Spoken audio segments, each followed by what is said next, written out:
following up, like I'd love to hear like from you, like how did the dream arc creep into your life? Yeah, so a bit like Kasia mentioned, the Gene Keys came into our sphere first. So I came across the Gene Keys because of Kasia.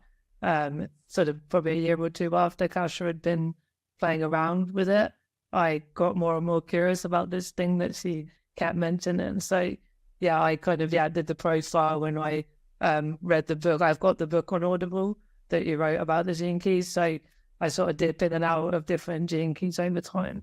And then again, I think the dream arc was Kasia had found the dream arc first. And so again, just like curiosity and osmosis as well. Definitely that was the kind of two main touch points, was because of Kasia introducing them to me. I think that question around challenges, obviously having the disability that I've got, which is since birth. So when I was 18 months old, I was diagnosed with something called spinal muscular atrophy. So it's a neuromuscular disability. So I've always needed a wheelchair. I've always needed pretty much full-time care support physically. Mum and dad did most of that when I was a child. And then when I was about 19, I wanted to go to university. So that meant kind of, not just exploring in the way everyone does, but actually needing essentially strangers to do my very personal care. So that was quite a big challenge. So there's been many challenges around being in a wheelchair in a world that's not maybe designed for wheelchair users, shall we say, in terms of, barriers and steps and all the kind of architectural stuff, but also attitude and all the kind of stereotypes around difference and disability. But I think, linking to what Kasia said before, I'm self-aware that I've got that sort of positive, can-do, sunny disposition. I'm, proud of that part of myself. But for a long while, that was how I overcame a lot of the challenges.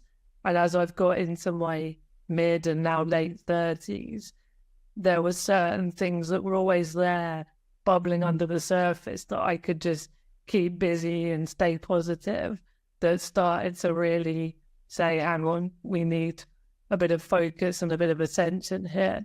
And so, for me, the Gene Keys and the Dream Arc have been, as Kasia was saying, that tool and that framework to really understand some pretty deeply suppressed and repressed things, both as a disabled person, inverted commas, and separate to the disability stuff, just as a human being with the human condition that we all have.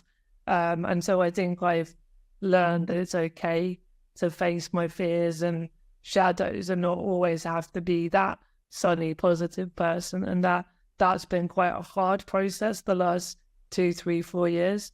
But through the two frameworks we're talking about has been a massive help through that.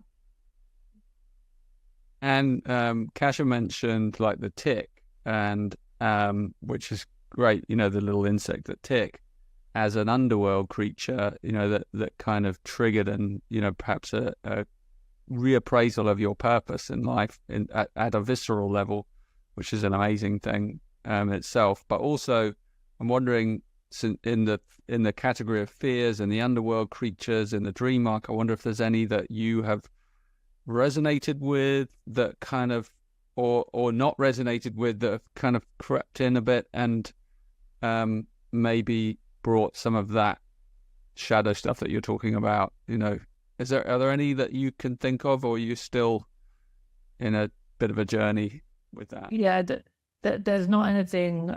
So generally, there's not something that I've been aware of and then, explored more within the codex, which again, we can speak a bit more sort of these things later. As you asked me, it just struck me that when we were in Poland for 3 weeks, we just come home to visit Kasia's family, and we go every year. I always have quite a lot of difficulties with mosquitoes. So I'm going to go after this chat and read up on the mosquito and see if that resonates and what that may or may not mean. But I think on that sort of the the level around the gift, I would say that, and you mentioned the company earlier, Purple Goat. So the general trajectory is I've just done a lot of work around disability inclusion, and I partnered with a marketing agency called The Goat Agency, and the disability specific one that I am running is called Purple Goat, and purple is the color of disability. But when I looked up about goat, it had this sentiment about the things that you don't like or that are abhorrent. And I've always had that quite anti-establishment view. And the more Purple Goat has grown, we're working with big businesses and government and the establishment. And so there was something around that was very helpful in, whilst I've always been an activist, but the thing that maybe you could, inverted commas, see as the enemy, had actually, we all have to work together, and it's about building bridges, which is something we've talked a lot about as the four Virgos here.